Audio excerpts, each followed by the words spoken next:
ఈరోజు ప్రేమికుల రోజు.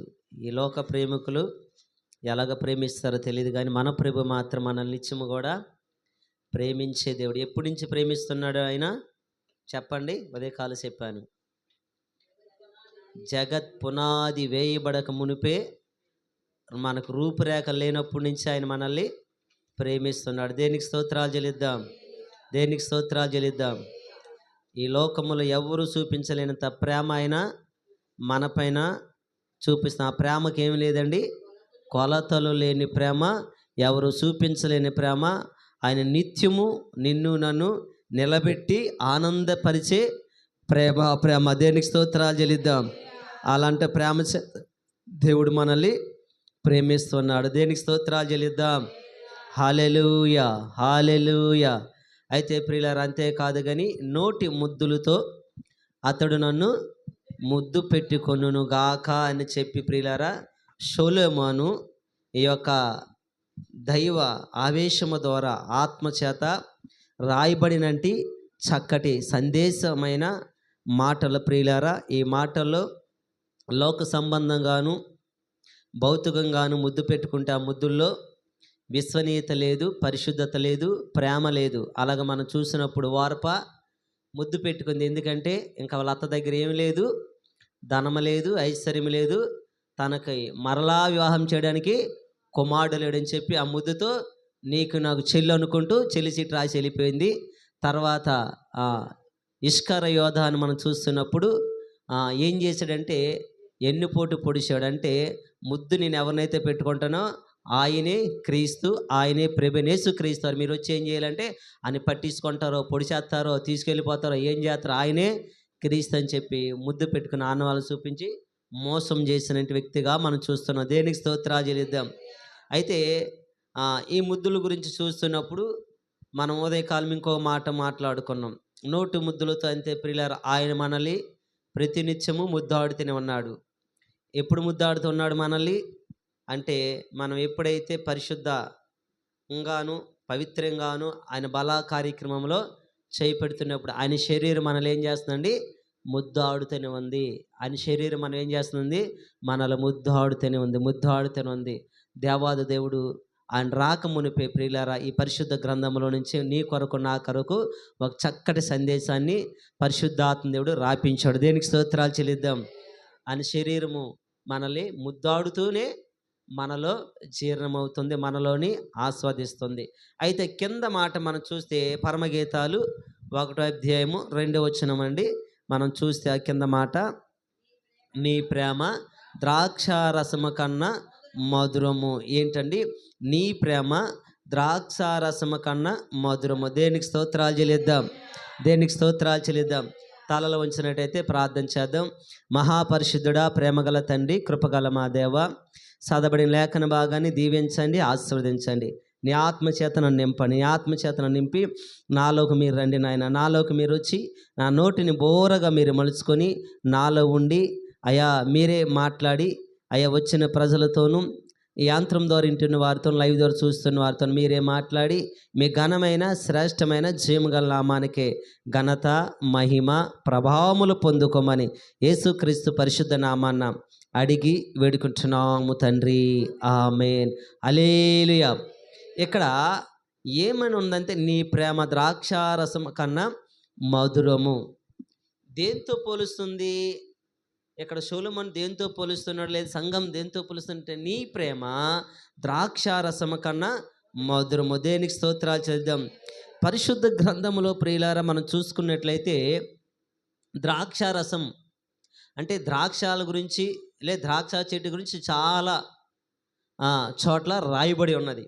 అంతేకాదు కొత్త నిబంధనలకు వచ్చేసరికి యోహాను సువార్త 15వ అధ్యాయంలోకి వచ్చేసరికి ఆయన ఏమంటాడంటే, నేను ద్రాక్షవల్లిని, మీరు తీయగలని చెప్పాను అంటాడు. నాలో ఎవరైతే ఫలింపజేస్తారో నాలో ఎవరైతే ఉంటారో వాళ్ళు నేను ఉంటాను, నాలో ఎవరైతే ఫలింపజేస్తారో వాళ్ళు ఇంకా ఫలింపజేస్తాను. వాళ్ళ ఫలింపని తీగలను ఏం చేస్తానంటే కత్తిరించి అగ్నిలో పడివేస్తానని చెప్పాను. దేనికి స్తోత్రాలు చెల్లిద్దాం. అయితే ఇక్కడ ఏం చెప్తున్నాడంటే సొలొమోను, నీ ప్రేమ ద్రాక్షారసం కన్నా మధురం. నిజంగా ప్రియులారా, దేంతో పోలుస్తూ ద్రాక్షారసం కన్నా మధురం అని అంటే, మనం చూస్తే ద్రాక్షారసం అంటే కొంచెం పుచ్చుకున్నాం అనుకోండి, అది మధురమే. ఎక్కువ తాగకూడదు. దాన్ని ఏం చేయకూడదండి? తేనె అయినా కొంచెమే తాగాలి. అధికంగా తాగితే విషంతో సమానం. అది విషంతో సమానం. ద్రాక్షరసం కొంచెం తాగితే మధురం, దాన్ని అధికంగా తాగకూడదు పిల్లరా. అయితే అధికంగా తాగితే ఏమొస్తుందంటే మత్తు. అధికంగా తాగితే ఏమొస్తుందంటే మత్తులోకి వెళ్ళిపోతాం, లేదా మోహంలోకి వెళ్ళిపోతాం. లేదా ఇది కొంచెం తాగితే ఆరోగ్యం ఉంటుంది, కొంచెం తాగితే ఆనందంగా ఉంటుంది, ఎక్కువ తాగితే అనారోగ్యం పాలవుతూ ఉంటాం, మత్తులోకి వెళ్ళిపోతాం. ఇలాగ ఈ ద్రాక్షారసము ఒకటి అంటే మన ద్రాక్షారసం బయట తాగుతూ ఉంటాం జ్యూస్ లాగా, అచ్చంగా తాగలేం. ఇదే ద్రాక్షారసాన్ని ఒక వారం రోజులు పొలబెట్టి తాగితే దాన్ని వైన్ అంటారు. ఏమంటారండి? వైను విస్కీ అని తయారైపోద్ది. ఒక వారం రోజులు పొలబెట్టి దాన్ని చేస్తే వైను విస్కీలాగా అయిపోద్ది. అంటే ఒక వారం రోజులు ఎక్కువ అవసరం లేదు, వైన్ విస్కీలాగా మారిపోద్ది. కానీ అప్పటికప్పుడు చేసింది కొంచెము తాగితే అది శ్రేష్టమైనది, పరిశుద్ధమైనది, పవిత్రమైన, మనకి ఆరోగ్యం కలిగి. అయితే ఈ ద్రాక్షారసముతో ఏం చేసింది ఇక్కడ ఏం చేస్తారు సొలొమోను? నీ ప్రేమ ద్రాక్షారసము కన్నా మధురమైనది. దేనికి స్తోత్రాలు. భౌతిక పరంగా మనం చూస్తూ ఉంటే పిల్లరా, ఇది చాలామంది తాగుతూనే ఉన్నారు. ఏం తాగుతున్నారండి? ఈ ద్రాక్షరసం వైన్గా భావించి చాలామంది దీన్నే సంతోషం అనుకొని, దీంట్లోనే ఆనందం అనుకొని, దీంట్లోనే హృదయ వేదనతో ఇంట్లో డబ్బులున్నా లేకపోయినా కష్టపడింది అంతా కూడా ఏం చేస్తున్నారంటే, వారికి సమయము కుదిరినప్పుడల్లా కూడా ఏం చేస్తున్నారు? వైన్ షాప్కి వెళ్ళి ఈ ద్రాక్షరసం వైన్ని తీసుకొని తాగుతున్నట్టు వారు చాలామంది ఉన్నారు. తాగుతున్నట్టు వారిలో కొంతమందిలో స్వల్పంగా తాగినట్టు వాళ్ళు ఆనందంగా ఉంటారు, ఇంకా ఎక్కువ తాగినట్టు వారు అక్కడే స్రోహ కోల్పోతుంటారు, ఇంకా ఎక్కువ తాగినట్టు వాళ్ళు అక్కడే గొడవలు సృష్టించబడుతూ ఉంటారు. ఆయన ఎటు నడుస్తాడో తెలియదు, ఎటు వస్తాడో తెలియదు. అంటే మనిషి నానా విధాలుగా ఇదేం చేస్తుందంటే పడేస్తూ ఉంటుంది. అంతేకాదు, ఇది అధికంగా తాగితే ఇల్లంతా కూడా గొల్ల చేస్తూ ఉంటుంది, ఇంటిలో ఉన్న వారందరూ కూడా బయటికి తీసుకొస్తూ ఉంటుంది.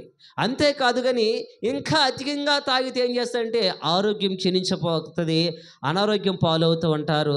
ఒక రోజున మరణానికి కూడా వెళ్ళిపోయినట్టు వారిని చాలామంది చూస్తున్నాం. హల్లెలూయా. అయితే ఇక్కడ మళ్ళీ చెప్తుంది, నీ ప్రేమ ద్రాక్షారసము కన్నా మధురము. నీ ప్రేమ ద్రాక్షారసము కన్నా మధురము. అంటే ప్రేమ చెప్తుంది పల్లా ద్రాక్షారసము కన్నా. ఇప్పుడు ఎక్కువ ఈ లోకంలో, ప్రపంచంలో ఎక్కువగా దేన్ని ప్రేమిస్తున్నారు చెప్పండి? 100కి స్త్రీలు కానీ పురుషులు కానీ ప్రతి ఒక్కరు కూడా ద్రాక్షారసం మీద పడుతున్నారు. మొదటగా అలవాటై దేనికనంటే ద్రాక్షారసం. ద్రాక్షారసం అంటే వైన్, అంటే డ్రింక్, అంటే మత్తు పదార్థం ఏదైతే ఉందో ఈ బీర్లని లేదా మద్యం అని దీనికే అలవాటు అయిపోతున్నారు. ఇంచుమించు ప్రియులారా, ఆ స్త్రీలు కూడా చాలామంది తాగుతూ ఉంటున్నారు. కల్చర్ ఎలాగ మారిపోతుందంటే, కుటుంబంగా కలిసి భోజనం చేసేవారు ఇప్పుడు కుటుంబం కలిసి తాగడం మొదలుపెట్టారు. ఏం చేస్తున్నారండి? కుటుంబం కలిసి తాగడం మొదలు పెడతా ఉంటున్నారు. అంతే, అంతవరకు కూడా ఇది వెళ్ళిపోయింది. అంటే మొదటగా ఇది పరిశుద్ధమైనది, పవిత్రమైనది. కొంచెం తాగుతున్నప్పుడు ఇది ఏమి కూడా ఎవరికి కూడా హానికరమైన దీన్ని ఏం చేశారంటే పిల్లలు వ్యాపారంలోకి వెళ్ళిపోయి దాన్ని పొలయబెట్టి వ్యాపారం చేస్తూ దాన్ని ఏం చేశారంటే వైన్గా, విస్కీగా అనేక విధాలుగా దాన్ని మార్చేశారు. దేనికి స్తోత్రాలు చెల్లిద్దాం. అలాగే పరిశుద్ధ గ్రంథంలో మనం చూస్తున్నట్లయితే ప్రియులారా, ఎందుకు నీ ప్రేమ ద్రాక్షారసం కన్నా మధురమైనది అని చెప్పానంటే, పరిశుద్ధ గ్రంథాలు మనం చూస్తే నోహను మనం చూడొచ్చు. నోహను చూస్తున్నప్పుడు ఆదికాండము 6:9 చక్కటి మాట నోహ గురించి మాట్లాడుతుంది. ఏమని నోహ గురించి మాట్లాడుతుందంటే, నోవాహు నీతిపరుడును తన తరములో నిందారోహితుడై ఉండెను, నోవాహు దేవునితో నడిచినవాడు అని ఉంటుంది. దేనికి స్తోత్రాలు చెల్లిద్దాం. హల్లెలూయా. నోహ ఎలాంటండి? నోవాహు నీతిపరుడను నిందారహితుడి ఉండి తన తరములో దేవుడితో నడిచిన వాడుగా ఉంటాడు. దేనికి స్తోత్రాలు చెల్లిద్దాం. ఈ నోవాహు నీతిపరుడే. అంటే నీతిపరుడు అంటే ఎలాంటి వాడు? అబద్ధము చెప్పలేనంటి వాడు, బొంకలేనంటి వాడు, ఉన్నది ఉన్నట్టుగా మాట్లాడినంటి వాడు, ఎక్కడ కూడా అన్యాయంగా ఆశించినట్టుగా ఎక్కడ లేదు, యథార్థతలోను నీతిలో నమ్మకస్తుడిగా ఉండినంటి వాడు. దేనికి స్తోత్రాలు చెల్లిద్దాం. అందుకే పరిశుద్ధ గ్రంథం ఏమని ఉంటుందంటే, నీతిమంతులు 7 మార్లు పడినను మరలా కూడా లెగిస్తారు ఉంటుంది. దేనికి స్తోత్రాలు చెల్లిద్దాం. ఇలాంటి నీతిపరుడు ప్రియులారా, ఇలాంటి నీతిపరుడు కాకుండా ఇంకా పక్కన రాయబడిన మాటే నోహు నిందారహితుడు. అంటే తన మీద ఏ దోషము ఏలుబడి చేయట్లేదు, ఏ పాపము ఏలుబడి చేయట్లేదు, ఏ శాపము ఏలుబడి చేయట్లేదు. అంతేకాదు, పాపపు కార్యాలకు దూరంగా ఉన్నాడు, శాపపు కార్యాలకు దూరంగా ఉన్నాడు, బలత్కారంగా దూరంగా ఉన్నాడు, దోపిడీకి దూరంగా ఉన్నాడు, అసహ్యమైన కార్యాలకు దూరంగా ఉన్నాడు, మద్యానికి దూరంగా ఉన్నాడు. ఎక్కడ కూడా తనలో పాపం అనేది లేదు ప్రియులారా. స్త్రీలు కానీ ఎవరితో కూడా చూసినట్టుగా మాంసములు ఎక్కడా లేదు. అందుకే నిందారహితుడు ఈ తరములో. అక్కడ ఏంటంటే ఈ తరంలో నిందారహితుడు అని చెప్పి నోహ గురించి చక్కటి మాటలు ఉంటాయి. దేనికి స్తోత్రాలు చెల్లిద్దాం.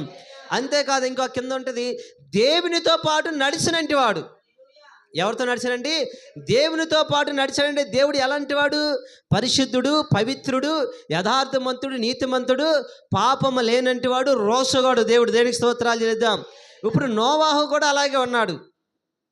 ఎలాగున్నాడంటే దేవుడితో నడుస్తూ సత్యమంతుడుగా ఉన్నాడు, యథార్థమంతుడుగా ఉన్నాడు, నీతిమంతుడుగా ఉన్నాడు, దోషము లేదు, పాపము లేదు, దోష కార్యాలు దూరంగా ఉన్నాడు. దేవుడితో నడిచాడంటే దేవుని ఆజ్ఞలు గైకుంటున్నాడు, దేవుడు చెప్పినట్టు వింటున్నాడు, దేవుడి మాటకి అటుగా నీటిగా నేను తొలగిపోకుండా దేవుడు ఏదైతే చెప్తున్నాడు, ఏదైతే అదే చేస్తున్నాడు.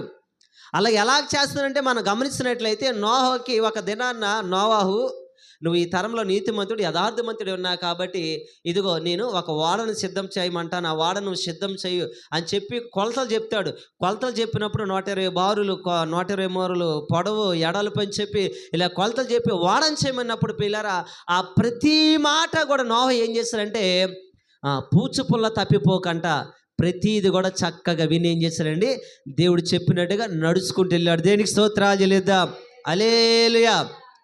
దేవుడితో నడ్డామంటే ప్రతి మాట అని చెప్పింది చెప్పినట్టుగా చేయటము అని మాట. దేనికి స్తోత్ర. అలాగ నడిచాడు, అలాగ ప్రవర్తించాడు. కాబట్టి నోహు కాలంలో జలప్రలయం వచ్చినప్పుడు ఏమైందంటే పిల్లరా, నోహు కుటుంబం మాత్రమే రక్షింపబడింది. దేనికి స్తోత్రాలు చెల్లిద్దాం. హల్లెలూయా. ఇలాంటి నోవహు రక్షింపబడిన తర్వాత, ఆ జలప్రలయం నుంచి బయట పడిన తర్వాత పిల్లరా, మరలా ఆయన భూమి మీద అడుగు పెట్టినప్పుడు దేవునికి కృతజ్ఞతాస్తుతులు చెల్లిస్తూ ఒక బలిపీఠం కట్టి బలిపీఠం మీద ఒక బలి అర్పించినప్పుడు ఆ పరలోకపు తండ్రి ఇంపైన సువాసనగా ఆ బలిని కూడా స్వీకరించాడు. దేనికి స్తోత్రాలు చెల్లిద్దాం. ఎక్కడి వరకు బాగానే ఉంది, ఇక్కడ వరకు బాగానే ఉండేసరికి పిల్లరా, ఇక్కడికి ఇప్పుడు చూస్తే మనం చూస్తే నోహ గ్రంథాలు మనం తర్వాత చూస్తే పిల్లరా, ఆది కాండము 9వ అధ్యాయం 20 వచ్చిన వరకు మనం చూస్తే చూడండి, చదవండి. ఆది కాండము 9వ అధ్యాయం 20 వచ్చిన. నోవాహు వ్యవసాయం చేయని ఆరంభించి ద్రాక్ష తోట వేసిన. దేనికి స్తోత్రాలు చెల్లిద్దాం. ఏం చేసినట్టండి? ద్రాక్ష తోట వేసాడు. ద్రాక్ష తోట ఆ దేశాల్లో చాలా విడిదిగా పండుతాయి. మళ్ళంటి ద్రాక్ష ఈ చిన్న చిన్న గాయలు కాదు, అక్కడ చాలా పెద్ద పెద్ద. ఎందుకు పద్మాగారు వెళ్ళి వచ్చారు కాబట్టి ఎరుసలేము ఆమెకు తెలుసు, పెద్ద పెద్ద పెద్ద పెద్దవి ఉంటాయి. మన దగ్గర అయితే ద్రాక్షాలు ఇంత ఉంటాయి, కానీ అక్కడ చాలా విరివిగా పెద్ద పెద్ద గెలలు. మనం ఎలాగ చెప్పగలమంటే, మనం పరిశుద్ధ గ్రంథం మనం చూస్తున్నప్పుడు మన పితరులు ఐగుప్తు నుంచి కనాను దేశంకి వెళ్ళినప్పుడు అడుగు దూడములు ఆ కనాను దేశం ఉన్నప్పుడు 12 మంది ఏం చేస్తారంటే ఆ దేశాన్ని సంచరించారండి, తెలుసుకొని రండినప్పుడు వారు ద్రాక్ష గెలలు ఏం చేశారండి, కావిళ్ళు వేసుకొని వచ్చారు. ఏం చేసుకొని వచ్చారండి? కావిళ్ళు. మనకాడ ద్రాక్ష గెలలు పొట్లం కొట్టుకొని రావచ్చు, అవునంటారు కదంట.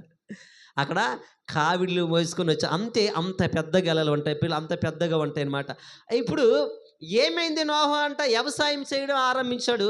వ్యవసాయం చేయడం ఆరంభించినప్పుడు ఏం చేస్తాడంటే ద్రాక్ష తోట వేసాడు. ఎక్కడి వరకు బాగానే ఉంది, కానీ వేసిన తర్వాత ఏమైపోయాడు చూడండి. 21 చదవండి. పిమ్మట ద్రాక్ష రసము తాగి మత్తుడై తన గుడారంలో వస్త్రహీనుడుగా ఉన్నాడంట. ఏమైపోయాడండి అంటే చూడండి, ద్రాక్షరసం ఏం చేస్తుంది? ఎక్కిరింతల పాలు చేస్తుంది. ద్రాక్షరసం ఏం మత్తులో చేసేస్తుంది. ద్రాక్షరసం ఏం చేస్తారు? కోమలోకి తీసుకెళ్ళి. ద్రాక్షరసం ఏం చేస్తుంది అంటే మనల్ని ప్రియుల ఎక్కిరింత పాలు చేస్తుంది, వస్త్రహీనం చేస్తే, మత్తులో పడేస్తుంది, ఏళనం చేస్తే, అవమానపరుస్తుంది, అగౌరవపరుస్తూ ఉంటుంది. ఎంత తాగితే? అధికముగా. ఇప్పటివరకు బాగా ఉన్నాడు, ఇక్కడికి వచ్చేసరికి ఏమైనా వస్త్రహీనుడై ఉన్నాడు. అంతే అధికముగా తాగాడు, మత్తుడై ఇప్పుడు వస్త్రహీనుడు. అంటే ద్రాక్షరసం ఏం చేస్తాడంటే మనల్ని వస్త్రహీనులుగా చేస్తూ ఉంటాయి. ఎంతోమంది రోడ్ల మీద చూడండి తాగిస్తున్నట్టు వాళ్ళు ఏమైపోతుంటారు, బట్టలు, వస్త్రాలు, స్త్రీలు, పురుషులు మనం ఎక్కువగా చూస్తుంటే ఇష్టానుసారంగా ఎక్కువ సినిమాల్లో చూపిస్తూ ఉంటారు. ఎక్కువగా వాళ్ళు మత్తులో తాగేసి ఏం చేస్తున్న వస్త్రాలు ఎవరు తీస్తున్నారో తెలియదు, వస్త్రాలు ఏమవుతున్నో తెలియదు, ఎవరితో మాట్లాడుతున్నారో తెలియదు, వస్త్రాలు ఉన్నాయో లేదని చెప్పి ఈరోజు చాలామంది మత్తు పదార్థాలకి అలవాటు అయిపోయి వారిని ఏం చేస్తున్నారంటే ఇప్పుడు కెమెరాలు వచ్చే ఫోన్లు వారిని చిత్రీకరించి భయపెట్టి నైవంచం చేసి వారి నానా విధాలుగా పాడు చేస్తున్నట్టు ఉన్నారు. అలాగా నిర్భయంగా ధైర్యంగా బయటకు వచ్చి చెప్పినట్టు వారు చాలా వందల మంది తక్కువ. అలా చెప్పకంట దాక్కున్నట్టు వారు చాలా వందల మంది ఉన్నారు. దేనికి స్తోత్రాలు చెల్లిద్దాం. ఇప్పుడిప్పుడే ట్రోలింగ్ అవుతుంది. ఇప్పుడిప్పుడే బయటకు వచ్చినాయి. కొంతమంది మనం చూస్తే ఒక హీరో తను ప్రియుడిని ప్రేమిస్తున్నానని చెప్పి 15 సంవత్సరాలు ఒకే ఇంట్లో ఉన్నారు. అతను పేరు రాజ్ తరుణ్. అతని ఇంట్లో లావణ్య అనే ఆమె ఉంది. వారిద్దరూ ఎంతగానో గాఢంగా ప్రేమించుకుంటున్నారని చెప్పి ఆమె చెప్తుంది. మరి రాజ్ తరుణ్ అయితే చెప్పలేదు. తర్వాత అతడు నిన్ను ప్రేమించట్లేదు ఇది అని చెప్పినప్పుడు చాలా మాటలు మాట్లాడింది. తర్వాత వీళ్ళ మధ్యలో ఇంకొక వ్యక్తి మస్తాన్ సాయి అని చెప్పి ఒక వ్యక్తి ఉన్నాడు. ఆయన ద్వారా మా ప్రేమకు ఆటంకం జరిగింది. ఆయన మా ప్రేమకు ఇదయింది. ఆయన నన్ను ఏం చేశాడంటే మత్తులోకి దింపేసి వస్త్రహీనిగా చేసి చిత్రీకరించాడని చెప్పి పోలీసులు కంప్లైంట్ ఇచ్చింది. అంతేకాదు ఆమెతో పాటు ఇంచుమించు 240 మంది ఉన్నారంట. 240 మంది నీళ్ళు అందరిని కూడా మత్తులోకి దించేసి వస్త్రాలు హీనులుగా చేసి ఆ ఫోటోలన్నీ ఆ వీడియోలన్నీ కూడా ఉన్నాయని చెప్పి ఆ డిస్క్ అంతా కూడా హైదరాబాద్ పోలీసులకు అప్పచెప్పింది ఆమె. ఎంతమంది ఉన్నారండి? బయటకు వచ్చింది ఎంతమంది? ఒక్క ఆమె చెప్పింది. ఇంకా 240 మంది ఉన్నారు. అంటే ఈ మత్తులోకి వెళ్ళిన తర్వాత ఏం చేస్తామో ఎలాగుంటామో తెలీదు. ఇక్కడ నోహవు ఎలాంటి వాడు? నీతిపరుడు, దేవుడితో నడిచినట్టు వాడు, నిందారహితుడిగా ఉన్నాడు. కానీ జల ప్రళయం దాటిపోయిన తర్వాత వ్యవసాయం చేసి ఆరంభించినప్పుడు ద్రాక్ష తోట వేసాడు, బాగానే ఉంది. కానీ తాగి ఏమైపోయాడంటే వస్త్రహీనుడిగా మారిపోయాడు. ఏం మారిపోయాడండి? వస్త్రహీనుడిగా మారిపోయాడు. పిల్లరా, వస్త్రహీనుడిగా మారిపోవటం ద్వారా తన కుమారులో ఒక కుమారుడు చూసాడని చెప్పి ఆ కుమారుడు శపిస్తాడు. ఏం చేస్తాడు? ఒక కుమారుని శపిస్తూ ఉంటాడు. ప్రియులారా, అంతే చూడండి. అందుకే ఇక్కడ సొలొమోను చెప్తున్న నీ ప్రేమ ద్రాక్షారసము కన్నా మధురము. ఎందుకు ఆ మాట చెప్తున్నాడు పరిశుద్ధాత్మదేవుడు? ఎందుకు ఆ మాట రాయించాడు అని అంటే, ఇప్పుడు ఏమైపోయింది? ద్రాక్షారసము కొంచెం తాగితే మధురమే, కానీ అత్యధికంగా తాగితే వస్త్రహీనులుగా చేస్తుంది, అవమానపరుస్తుంది, సిగ్గుపరుస్తుంది, మన బ్రతుకుని తీసుకెళ్ళి నడివీధిలో పడేస్తూ ఉంటుంది. నడివీధిలో పడేస్తూ ఉంటుంది. పిల్లరా, ఇది ఎందుకు? ద్రాక్షారసము కన్నా ఈ ప్రేమ మధురం అని చెప్తున్నాడు. మనం చూస్తే పిల్లరా, ఇదే ద్రాక్షారసము తీసుకొని రొట్టెని తీసుకొని అబ్రహాము దగ్గరికి వస్తాడు సాలేమరాజు. చూడండి ఆ మాట ఉంటుంది, చూద్దాం. ఆదికాండం 14:18. ఆదికాండం 14:18.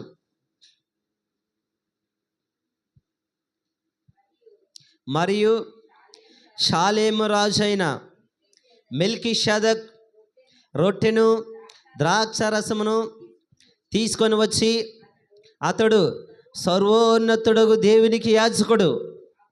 అప్పుడు అబ్రహామును ఆశీర్వదించును.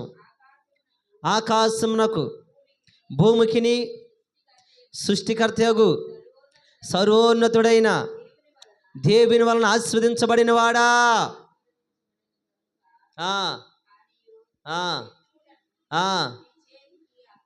నీ చేతికి అప్పగించిన సర్వోన్నతుడైన దేవుడు స్తుతింపబడును గాక. దేనికి స్తోత్రాలు లేదా? ఇక్కడ ప్రియులారా, ఇక్కడ అబ్రహామును దేవుడు పిలుచుకున్నాడు. పిలుచుకున్న ప్రకారం అబ్రహాము వెళ్ళాడు. వెళితే పిల్లలు అబ్రహాముని పిల్లలు ఎంత ప్రేమిస్తున్నాడు చూడండి, ఎంత దీవిస్తున్నాడు చూడండి, ఎంత ఆశ్చర్యంగా కాచుకుంటున్నాడు చూడండి. దేవుడితో నడుస్తున్న అబ్రహామును ప్రియులారా, అబ్రహాము ఒక దినాన లోతు భార్యను సొదొమ గొమొర్రా పట్టణపు రాజులు వచ్చి ఆ సొదొమ గొమొర్రాలో ఉన్నప్పుడు ఆ లోతు కుటుంబాన్ని తీసుకుని వెళ్ళిపోతే, లోతును రక్షించడానికి, లోతు కుమారులను రక్షించడానికి, ఆస్తిని రక్షించడానికి లోతు దగ్గర ఉన్న 318 మంది యుద్ధానికి వెళ్ళి 5 రాజులను ఓడించి వస్తున్నప్పుడు పిల్లారు, ఓడించి వచ్చిన తర్వాత ఆ సంతోషాన్ని ఎలా గడుపుకోవాలో తెలియదు, ఆనందాన్ని ఎలా గడుపుకోవాలో తెలియదు. కానీ పిల్లారా, ఎందుకంటే పిల్లారా, లోతు చేసిన పని ఏంటంటే అంత శోధనలోను మరణాంధకారంలోను భయంకరమైన పరిస్థితులు రక్షించినప్పటికీ లోతు ఏం చేస్తాడంటే మళ్ళీ కూడా అబ్రహాముని విడిచి వెళ్ళిపోతాడు. ఏం వెళ్ళిపోతాడండి? మరలా కూడా అబ్రహాం విడిచి వెళ్ళిపోతాడు. అప్పటికి అబ్రహాంకి పిల్లలు లేరు, సంతానం లేదు. ఎలాగుండాలి లోతు? పెద్దనాన్న దగ్గర ఎలాగుండాలి? నాన్న నీవే నాకు ఇక తండ్రి అని చెప్పి ఆయన దగ్గర ఉండాలి. ఎందుకంటే మరణం నుంచి బయటికి తీసుకొచ్చాడు కాబట్టి అబ్రహాం కూడా ఏం తీరి ఒక చింత, ఒక వేదన తొలిగేది. అయ్యో నా కుమారుడు ఇప్పటికైనా నా దగ్గరికి వచ్చానని చెప్పి, అయ్యో నా కుమారుడు నాకు దగ్గరికి వచ్చినని ఒక సంతోషం ఉండేది. ఆ సంతోషం లేదు. కానీ వెళ్ళిన తర్వాత, ఇంటికి వెళ్ళిన తర్వాత ప్రియులారా ఎవరు వచ్చారంటే ప్రియులారా, సర్వోన్నతమైన దేవుని యాజకుడంట మెల్కీషెదకు ఆ ప్రభు రూపంలో రొట్టును ద్రాక్షరసం తీసుకుని వచ్చాడు. దేనికి స్తోత్రాలు చెల్లిద్దాం. హల్లెలూయా, హల్లెలూయా. అక్కడికి వచ్చి ఆ షాలేము రాజు ప్రియులారా ఆయన అబ్రహాంని ఆశీర్వదిస్తున్నాడు, అబ్రహాంని దీవిస్తున్నాడు. ఏమనంటే నీ శత్రువులు నీ చేతికి అప్పగించిన సర్వోన్నతుని దేవుడు స్తుతింపబడును గాక. దేనికి స్తోత్రాలు చెల్లిద్దాం. అంతే ప్రియులారా, దేవాది దేవుడి ప్రేమ చూసారు, ఎలాంటి ప్రేమ ఉందో ప్రియులారా. అబ్రహాం విషయంతో వచ్చినప్పుడు ఏమి ఇవ్వాలి? అబ్రహాంకి ఏమి ఇవ్వాలండి? బహుమానం ఇవ్వాలి, కిరీటం ఇవ్వాలి. కానీ ఆ దేవాదేవుడు ఏ రూపంలో వచ్చి ప్రియులారా చూడండి, ఆయన ఉత్సాహపరుస్తున్న, సంతోషపరుస్తున్న, ఆయన సంతోషానికి యుద్ధంలో జయించని కంటే ఆ సర్వోన్నతమైన యాజకుడు వచ్చినప్పుడు, షాలేము రాజు వచ్చినప్పుడు ఆయన పులకరించిపోయాడు. దేనికి స్తోత్రాలు చెల్లిద్దాం. హల్లెలూయా, హల్లెలూయా. ఆయన నమ్మినంటి వారు ఎవరైతే దేవుడితో నడుస్తారో, ఆయన పిలుస్తున్నప్పుడు దేవుడి మాట ఎవరైతే వింటారో, ఆయన చెప్పిన మాట ఎవరైతే వింటారో, ఆయన ప్రియులారా విడవడు ఎడబాయి కంట ఆయన ఏం చేస్తారంటే వేదనలు ఉన్నా, సమస్యలు ఉన్నా, దుఃఖములు ఉన్నా, బాధలు ఉన్నప్పుడు ఆయన ప్రేమ ఏ విధంగా వ్యక్తపరుస్తారంటే ప్రియులారా, ఒక వ్యక్తి రూపంగా వస్తాడు, ఒక మనిషి రూపంగా వస్తాడు, ఒక స్త్రీ రూపంగా వచ్చి కుంగుని వేళలో మనం ఏం చేస్తారంటే ఆయన బలపరుస్తూ ఉంటాడు, సంతోషింపజేస్తూ ఉంటాడు. జయానికి కారణభూతుడైన ఆ పరలోకపు తండ్రి సర్వోన్నతమైన దేవుని స్థలంలో నుంచి మన దగ్గరికి వచ్చి మనల్ని ఉత్సాహంతో ప్రియులారా గంతులేసే కృపను మనకు అనుగ్రహిస్తాడు. దేనికి స్తోత్రాలు చెల్లిద్దాం. హల్లెలూయా. అదే అక్కడ మాట్లాడుతున్నాడు, సర్వోన్నతమైన దేవుని చేత ఆశీర్వదించబడిన అబ్రహామా. ఎవరితాడండి? సర్వోన్నతమైన దేవుని చేత ఆశీర్వదించబడిన అబ్రహామా. ఎంత గొప్ప మాట మాట్లాడుతున్నాడు చూడండి, ఎంత గొప్ప ఆశీర్వాదంతో దీవిస్తున్నాడు చూడండి ప్రియులారా. అదే అబ్రహాముతో అక్కడ మాట్లాడకపోతే లోతు గురించి ఇంకా కుంగిపోయేవాడు, లోతు గురించి ఇంకా వేదన పడేవాడు, లోతు గురించి ఇంకా దుఃఖపడిపోయాడు. ఎప్పుడైతే అబ్రహాము ప్రియులారా విషయంతో వచ్చాడు, లోతు ఏం చేయాలి? అయ్యి సొదొమ గొమొర్రా పట్టణం నాకు షేప్ కాదు, ఇది మంచిది కాదు, ఎప్పటికైనా ఇది మోసకరమైనది, ఎప్పటికైనా దౌర్జన్యం కలిగింది, నాకు ఇక్కడ భద్రత లేదు కాబట్టి ఎక్కడికి వెళ్ళిపోవాలి? నేను అబ్రహాముతోటి వచ్చాను, నా పెద్దనాన్నతోటి వచ్చాను కాబట్టి నా పెద్దనాన్న దగ్గరికే మళ్ళీ వెళ్ళిపోవాలి. ఇప్పుడు రక్షించబడ్డాను, ఇప్పుడు ప్రాణాలతో ఉన్నానంటే నేను ఎక్కడ ఉండాలంటే అబ్రహాముతో, నా పెద్దనాన్నతో ఉండాలని చెప్పి అబ్రహాంతో వెళ్ళిపోవాల్సింది. వెళ్ళిపోవాలి మళ్ళీ సొదొమ గొమొర్రా పట్టణంలో ఆగిపోయాడు. ఇప్పుడు అబ్రహాం ఏమైపోతాడు? మన కుమారులు పోలీస్ స్టేషన్లో ఉన్నారండి, కుమారులు ఉన్నారు పోలీస్ స్టేషన్లో. మన కబురు వచ్చింది, ఆదర బెదర పరిగెట్టుకెళ్ళి వాళ్ళ కాలు పట్టుకుని వీళ్ళ కాలు పట్టుకొని ఒక 50,000 కట్టి ఇడిపించాలన్నారు. ఏదో ఒక విధంగా 50,000 పెట్టి ఇడిపించాం. ఇడిపించి గేట్ బయట పోలీస్ స్టేషన్ బయటికి నుంచి రాగానే అమ్మ నాకు సంతోషం, నాన్న సంతోషం, నన్ను ఇడిపించరని చెప్పేసి అటుండాడు పోతేనండి తల తీసుకెళ్ళి ఏ బండకేసి కొట్టుకోవాలో, ఏ రాయికేసి కొట్టుకోవాలో తెలియదు. దుఃఖం, బాధ. ఎందుకని? ఎప్పటికైనా తప్పు తెలుసుకుని, ఎప్పటికైనా బుద్ధి వచ్చి నా దగ్గరికి వస్తాడేమని చెప్పి మనం సంతోషపడుతూ ఉంటాం, ఆనందపడతాం. ఆనంద వేళలో ఉంటున్నప్పుడు అటు వెళ్ళిపోయాడు అనుకోండి, ఇప్పుడు ఇంటికాడ ఏం చెప్పాలి? ఇంటికాడ ఉన్న స్త్రీలకి ఏడయ్యా కొడుకు, ఏడయ్యా మీ అబ్బాయి, ఏడు తీసుకొచ్చావా, అన్ని డబ్బులు అడిగి అంత డబ్బులే ఏమి, ఏది బుద్ధి వచ్చిన కుమారుడు ఒక్కగాన, ఇద్దరు కుమారులు ఒక కుమారుడు తప్పిపోతే చిన్న కుమారుడు మళ్ళీ ఎక్కడికి వచ్చాడు? బుద్ధి వచ్చినప్పుడు తండ్రి దగ్గరికి వచ్చాడు. తండ్రి సంతోషంతో కొత్త బట్టలు వేసాడు, పండగ వాతావరణం ఏం చేశాడు? ఏటను కోసాడు, కొత్త ఉంగరం, కొత్త చెప్పులు వేసాడు. ఎందుకని? తిరిగి వచ్చాడు, తన తప్పు తాను తెలుసుకున్నాడు, మరలా నా దగ్గర ఉంటాడని చెప్పి సంతోషం. దేనికి స్తోత్రాలు లేదా? కానీ అబ్రహాం దగ్గర ఇక్కడ ఎవరు? లోతు రాలా, ఇప్పుడు ఇంటికి వెళ్ళిపోయాడు. సారా ఏం చేస్తుంది? ప్రాణాలు సైతం తగ్గించావు కదయ్యా, ప్రాణాలు పెట్టావు కదయ్యా, ఆయన కొరకు ఎందుకయ్యా, ఆయన వద్దనుకొని ఎక్కడికి వెళ్ళిపోయాడు? పచ్చని ప్రదేశం కావాలని వెళ్ళిపోయాడు. ఆయన బ్రతుకొని వెళ్ళిపోవచ్చు కదా, నాకు ఒక్కగాని ఒక్కడే ఉన్నాడు, ఇంకా నా పరిస్థితి ఏంటి? సారా కానీ పిల్లలు ఉన్నారా? సారా బంధువులు కానీ స్నేహితులు కానీ ఇంకెవరు ఉన్నారా? పని వాళ్ళు తప్పితే ఎవరు లేరు.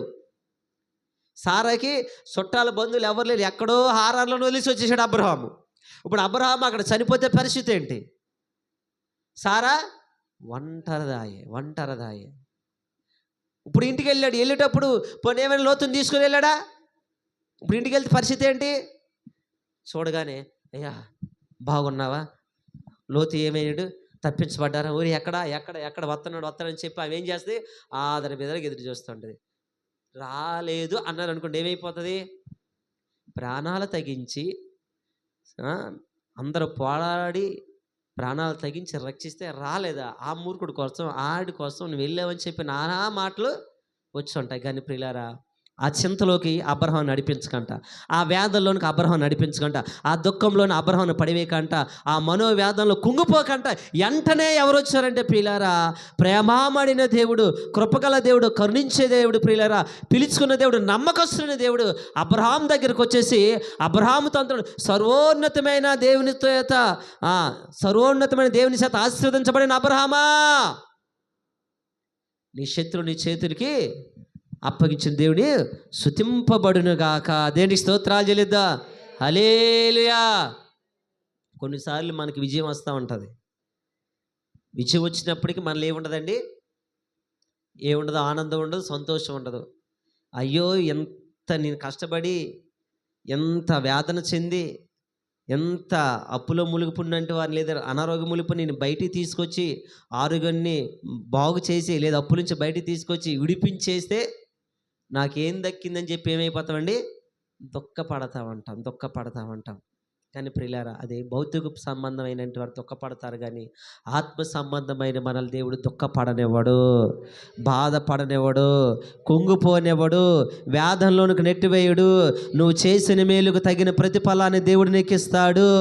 దేవునిని ఆనందింపచేస్తాడు, దేవుని సంతోషింపచేస్తాడు, దేవుని చేత నువ్వు ఆస్వాదించబడేట్టుగా దేవుడు దీవిస్తాడు, దేవుడు వర్ధిల్లింపజేస్తాడు. హల్లెలూయా, హల్లెలూయా. ఇప్పుడు ఏమి ఇచ్చాడు అబ్రహాం దగ్గరికి? ఏం తెచ్చాడండి? ద్రాక్షరసము, రొట్టె. దేనికి స్తోత్రాలు చెల్లిద్దాం. రొట్టె ఏం చేస్తుంది? ముద్దాడుతూ ఉంటుంది శరీరం. రొట్టె అంటే ఏంటిదండి? ప్రభు శరీరం. ఎవరిని ముద్దాడుతుంది? అబ్రహాముని. ఎవరిని ముద్దాడుతుందంటే ప్రియులారా, అబ్రహాముని. మనల్ని కూడా ముద్దాడుతుంటుంది. ఈ ద్రాక్షరసం ఆయన రక్తము, ఆయనలో ప్రియులారు ఇంకా పరిశుద్ధతను, ఇంకా పవిత్రతను కలగజేస్తుంది, ఇంకా శక్తిని, ఇంకా ఆత్మ నడిపింపులోకి తీసుకొస్తుంది. అది దేనికి స్తోత్రాలు చెల్లిద్దాం. హల్లెలూయా. ఇక్కడ వచ్చిన యాజకుడికి తల్లి కానీ తండ్రి కానీ లేడు ప్రియులారా, ఆయనే పరిశుద్ధాత్మ దేవుడు, ఆయనే దేవాది దేవుడు, దేవుడు కుమారుడుగా అబ్రహాం దగ్గరికి వచ్చిన మొదట యాజకుడు ఆయనే ప్రియులారా. యాజకుడు ఎవరంటే ప్రియులారా, మెల్కీషెదెకు మొదట యాజకుడు ఆయనే. తల్లి కానీ తండ్రి కానీ లేని యాజకుడు, దేవుని చేత ఎన్నుకోబడినటువంటి వాడు, దేవుని కుమారుడుగా దిగి వచ్చాడు అక్కడికి. దేనికి స్తోత్రాలు చెల్లిద్దాం. హల్లెలూయా. అంటే అందుకే ఇక్కడ సొలొమోను చెప్తే, నీ ప్రేమ ద్రాక్షారస కన్నా మధురము. విషయముతో ఏం చేస్తూ ఉంటామండి, సంతోషంతో ఏం చేస్తాం, మత్తుగా ఫుల్గా తాగేస్తూ ఉంటారు. అబ్బా ఈరోజు పండగ అని చెప్పేసి ఫుల్గా తాగేస్తారు. సాయంత్రం అయితే మత్తు దిగదు, దిగుతుందా? మరలా కూడా దుఃఖమే, మళ్ళా వేదనే. అబ్బా ఎంత సంతోషం అని చెప్పేసి, ఎంత విజయం వచ్చిందని చెప్పి బాగా ద్రాక్షరసం తాగారు అనుకోండి, తెల్లారి చూసుకుంటారమ్మా, అమ్మ ఇక్కడ 5,000 ఉండాలి, ఇక్కడ 2,000 ఉండాలి, అమ్మ సీటు కూడా వస్తున్నాడు, అమ్మ అలా కట్టాలి, మళ్ళీ చూసుకుంటా ఉంటారు బాధ. లేదు ఇంకా తాగిరమ్మో గ్యాస్ స్టవ్ వచ్చిందమ్మో, అమ్మ అంటారు. కొంతమంది తల పెట్టేస్తూ ఉంటుంది. అంటే కొంతసేపే అది మధురం, కానీ దేవుని ప్రేమ ద్రాక్షారసం కంట మధురమైనది. దేనికి స్తోత్రాలు చెల్లిద్దాం. హల్లెలూయా. అది ఎంత మధురమైందంటే ప్రియులారా, ఈ లోకంలో ఎవరు చూపించలేనంట ప్రేమానురాగాలు చూపించగల గొప్ప మధురమైనది ఆయన ప్రేమ. దేనికి స్తోత్రాలు చెల్లిద్దాం. అందుకే సొలొమోను చెప్తున్నాడు, నీ ప్రేమ ద్రాక్షారసం కన్నా మధురమైనది. ఆ ప్రేమకు పిల్లలు అబ్రహాం పరవశించిపోయాడు. అబ్రహాం పులకించిపోయి, అబ్రహాం ఏం చేస్తున్నాడండి, అక్కడ తన కలిగినది అంతట్లోని 10వ భాగం ఇచ్చేసాడు. అబ్రహాము కలిగిన దాని అంతట్లోని, ఆ కింద ఉంటుంది, అబ్రహాము కలిగిన దాని అంతట్లోని ఏమి ఇచ్చాడండి, 10వ భాగం. ఏమిటి దేవుడు అడిగాడా, అబ్రహామా నాకు ఇవ్వయ్యా? ఎందుకని ఇచ్చాడు? అంత ప్రేమ కురిపించాడు దేవుడు, అంత ప్రేమానురాగాలు చూపించాడు దేవుడు. అది ద్రాక్ష రసం కాలిస్తే, ద్రాక్షం తాగితే అది అంతా కొంచెమే ప్రియులారా మత్తులోకి వెళ్ళిపోతుండే, కానీ దేవుడు అక్కడ ప్రేమానురాగాలు చూపించరికి అబ్రహాముకు పులకరించిపోయాడు, సంతోషించిపోయాడు. అయ్యో సర్వోన్నత దేవుడు నా దగ్గరికి వచ్చేసాడు, రాజులకు రాజు ప్రభులకు ప్రభు నా దగ్గరికి వచ్చేసాడు, నాతో కలిసి ముచ్చరించాడు, నన్ను ఆనందింపజేశాడని చెప్పేసి అబ్రహాం కలిగినది అంతట్లోని కూడా 10వ భాగంగా 10వ భాగం ఇచ్చాడు. దేనికి స్తోత్రాలు చెల్లిద్దాం. హల్లెలూయా. అంటే దేవుడు ప్రేమ ప్రియులారా అది మాటలతో వర్ణించలేదు, అది కొలతలు లేని ప్రేమ. ఆ ప్రేమ ప్రియులారా ఈ పరిశుద్ధ గ్రంథము చదువుతున్నట్టు వారు ఎవరైనా ఏ దుఃఖంలో ఉన్నా, ఏ యాదంలో ఉన్నా, ఏ చింతలో ఉన్నా, ఏ బాధల్లో ఉన్నా, ఏ కుంగుబాటులో ఉన్నా, మనుషుల మాటలను ఆదరించవు, మనుషుల మాటలను ధైర్యపరచు, మనుషుల మాటలను ఓర్చు, మనుషుల మాటలను ఎప్పుడు కూడా కొంగ తీసేస్తే బాధలు కలగజేస్తాయి. కానీ ఈ పరిశుద్ధ గ్రంథం నువ్వు చదివితే, ఈ పరిశుద్ధ గ్రంథం లేఖనాలను అనుసరించినట్లయితే నిత్యము కూడా నిన్ను ధైర్యపరుస్తాయి, బలపరుస్తాయి, నిన్ను ఉత్తేజింప చేస్తూ ఉంటాయి. దేనికి స్తోత్రాలు చెల్లిద్దాం. అందుకే చెప్తుంది పరిశుద్ధ గ్రంథము, జుంటి తేనె దారాల కన్నా ఏంటండి, జుంటి తేనె దారాల కన్నా నీ ప్రేమ ఎంతో మధురమైనది. ఆ మధురాతి మధురము ప్రియులారా ఇదిగో ఈ గ్రంథములో ఉంది. ఈ దీంట్లో ఉన్న ఆది కాండము 1వ వచనం నుంచి పిల్లలు 1వ అధ్యాయం 1వ వచనం నుండి ప్రకటన గ్రంథం చివరి వచనం వరకు చివరి అధ్యాయం వరకు చదివినట్టయితే ప్రియులారా మనల్ని ఎంతగానో ప్రియులారా శక్తిమంతులుగా చేస్తాయి, మనకు ప్రేమానురాగాలు నేర్పిస్తూ ఉంటాయి ప్రియులారా. అలాంటి ప్రేమానురాగాలు మనకు అనుగ్రహించే దేవుడు ఎవరై ఉన్నాడంటే ప్రేమైన యేసుక్రీస్తు. దేనికి స్తోత్రాలు చెల్లిద్దాం. హల్లెలూయా, హల్లెలూయా. ఆయన ప్రియులారా అందుకే ద్రాక్షారసం కంటే ఆయన ప్రేమ మధురమైనది. ఆ మధురమైన ప్రేమ ఎక్కడికి వచ్చాడంటే అబ్రహాము దగ్గరికి వచ్చి అబ్రహాముని ఆస్వాదిస్తుండు. అట్టి విధంగా దేవుడు మిమ్మల్ని అందరిని ఆస్వాదించునుగాక, మిమ్మల్ని అందరిని దీవించునుగాక, మీ శత్రువులు మీ చేతులకు అప్పగించునుగాక, మీకున్న ప్రతి రుణ బాధను యేసు నామములో తొలగిపోవునుగాక. యేసు క్రీస్తు నామములో మీరందరి సంఘములో ఆస్వాదించబడుదురుగాక. ఆమేన్, ఆమేన్. నా కొద్ది మాటలు దేవుడు దీవించి ఆస్వాదించునుగాక. ప్రార్థన చేద్దాం ప్రియులారా. తల వంచినట్టయితే ప్రార్థన చేద్దాము, తల వంచినట్టయితే ప్రార్థన చేద్దాము. ఇంకా చాలా మాటలు ఉన్నాయి, రేపు ఎల్లుండి కూడా మనం చెప్పుకుందాం ప్రియులారా. ప్రార్థన చేద్దాము, ప్రార్థన చేద్దాం ప్రియులారా, ప్రార్థన చేద్దాము. నీ ప్రేమ ద్రాక్షారసము కన్నా మధురమైన ప్రేమ గురించి మనం చూస్తున్నాం ప్రియులారా. ఈ ద్రాక్షరసము వస్త్రహీనులా చేస్తుంది, ఈ ద్రాక్షరసము కుంగుబాటులోకి నెట్టేస్తుంది, ఈ ద్రాక్షరసం మనల్ని ఇబ్బందులో పడేస్తుంది, ఈ ద్రాక్షరసం ప్రియులారా ఎక్కిరింత పాలు చేస్తూ ఉంటుంది, ఈ ద్రాక్షరసం మనల్ని అవమానపరుస్తూ ఉంటుంది ప్రియులారా. కానీ ప్రభు ప్రేమ అంతకంటే మధురమైనది, అంతకంటే పవిత్రమైనది, పరిశుద్ధమైనది. ఆ ప్రేమ ఈ లోకములో ఎవరు చూపించలేని ప్రేమ, కొలతలు లేని ప్రేమ. సొలొమోను చెప్తున్నట్టుగా నీ ప్రేమ ద్రాక్షరసము కంట మధురమైన ప్రేమ. ఆ ద్రాక్షరసం తాగిన వస్త్రహీనుడిగా ఉన్నాడు. ఆ ద్రాక్షరసము తాగినంటి వారు చాలామంది ప్రియులారా కుంగుబాటులు ఉన్నప్పటికీ ఆయన ప్రేమ ఎంతో మధురాన్ని ఇచ్చింది అబ్రహాముకి, ఎంతో సంతోషాన్ని కలగజేసింది, ఎంతో ఆనందాన్ని కలగజేసింది. విశ్వాసంతో వచ్చినప్పుడు, సంతోషంతో వచ్చినప్పుడు అబ్రహాము కృంగిపోతాడేమో, లోతు విడిచి మరలా తన స్థలానికి వెళ్ళిపోతున్నప్పుడు అబ్రహాము ఎక్కడ కూడా కుంగిపోకుండా, పడిపోకుండా, వ్యాధంలోను జారిపోకుండా వెంటనే పరలోకముందున దేవుడు పవిత్రుడు, పరిశుద్ధుడు, కనికరపూర్ణుడు ఆయన ప్రేమ ధారగా వచ్చి ప్రేమను కురిపించి అబ్రహాన్ని సంతోషపరిచిన దేవుడు, అయ్యా నన్ను సంతోషపరచండి, నన్ను ఆనందపరచ చేయండి, అయ్యా నీ ప్రేమ నాయన ద్రాక్షరసం కంటే మధురమైంది, నువ్వు ప్రేమను రాగాలు కురిపించగల గొప్ప దేవుడివి అయ్యా. నిన్ను వెంబడించిన అబ్రహాము మీద ప్రేమ అనురాగాలు చూపించవయ్యా, ప్రేమ అనురాగాలతో పులకరింపు చేసావు నాయన, పలకరించావు తండ్రి. అబ్రహాముని ప్రభ ఎంతో ఆనందింప చేసావు నాయన. ఈరోజు ఆనందం లేదయ్యా, ద్రాక్షరసములో ఆనందం ఉందని, సంతోషం ఉందని నానా విధములుగా పరిగెడుతున్నారు ప్రభ, కానీ దాంట్లో ఆనందం లేదని, సంతోషం లేదు ప్రభ. దాంట్లోని కుంగుబాటు, మనోవేదన, మనోదుఖము అయ్యా అనేకమైన హింసలే ఉన్నాయి ప్రభ. కానీ ఈ ప్రేమలో తండ్రి నాయన సంతోషం, ఆనందము నాయన ఎన్నో ఉన్నాయి ప్రభా. ఆ ప్రేమనే నాకు కలగ చేయండి. ఎవరి కాళ్ళు ప్రార్థన చేద్దాం, ఎవరి కాళ్ళు ప్రార్థన చేద్దాము. హల్లెలూయా, హల్లెలూయా, హల్లెలూయా. ఎవరి కాళ్ళు